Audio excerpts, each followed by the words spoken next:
Job 4:14 said, "Fear came upon me, and trembling, and made all my bones to shake." We're here to shake others' bones, not our own. Women have been suppressed and suffocated from their true dominant and proper evolution. Life has not only made them sexually submissive, but also docile and dull.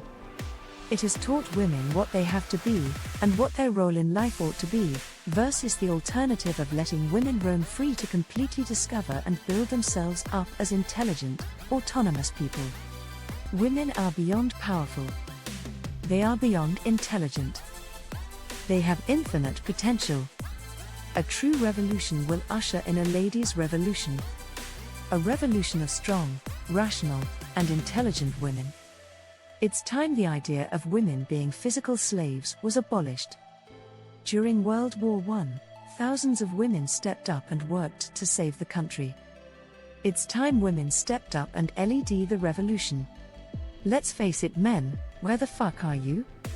Watching fantasy football? Drinking beer? Sitting on the couch?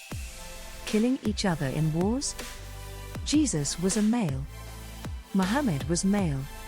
Noah was a male. Abraham was a male. Moses was a male. Buddha was a male. God is even a male. Are we not completely done with males? Would a revolution led by women not be the most inspiring thing? We should be doing everything in our power to create a revolution led by women. The dawning era of powerful and intelligent women is right around the corner. The revolution is knocking, and women all across the world, like they did during World War I, will be accepting the call. No need to get out of your recliner, men, leave it to the women to save the day. And don't worry, we won't be spilling our beer either. Power to the women. Rise and conquer.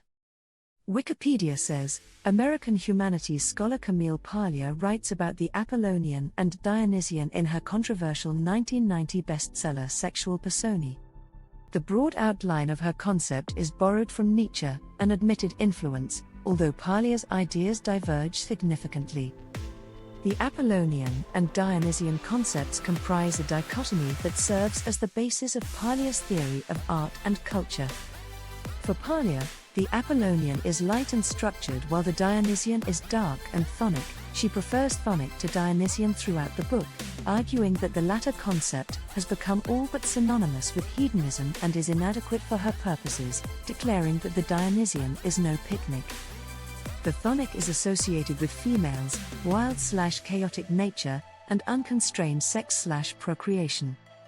In contrast, the Apollonian is associated with males, clarity, celibacy and/or homosexuality, rationality/reason, and solidity, along with the goal of oriented progress. Everything great in Western civilization comes from struggle against our origins. She argues that there is a biological basis to the Apollonian/Dionysian dichotomy, writing, "The quarrel between Apollo and Dionysus is the quarrel between the higher cortex and the older limbic and reptilian brains." Moreover, Paglia attributes all the progress of human civilization to masculinity revolting against the chthonic forces of nature, and turning instead to the Apollonian trait of ordered creation. The Dionysian is a force of chaos and destruction, which is the overpowering and alluring chaotic state of wild nature. Rejection of, or combat with, chthonianism by socially constructed Apollonian virtues accounts for the historical dominance of men, including asexual and homosexual men, and childless and/or lesbian-leaning women, in science, literature, arts, technology and politics. As an example, Paglia states, the male orientation of classical Athens was inseparable from its genius. Athens became great not despite but because of its misogyny. Mike Hockney said, an evolutionary war is going on between the Apollonian higher cortex and the older Dionysian limbic and reptilian brains. Most people have no acquaintance with higher thought processes. They are entirely ruled by their emotions and reptilian brain stems.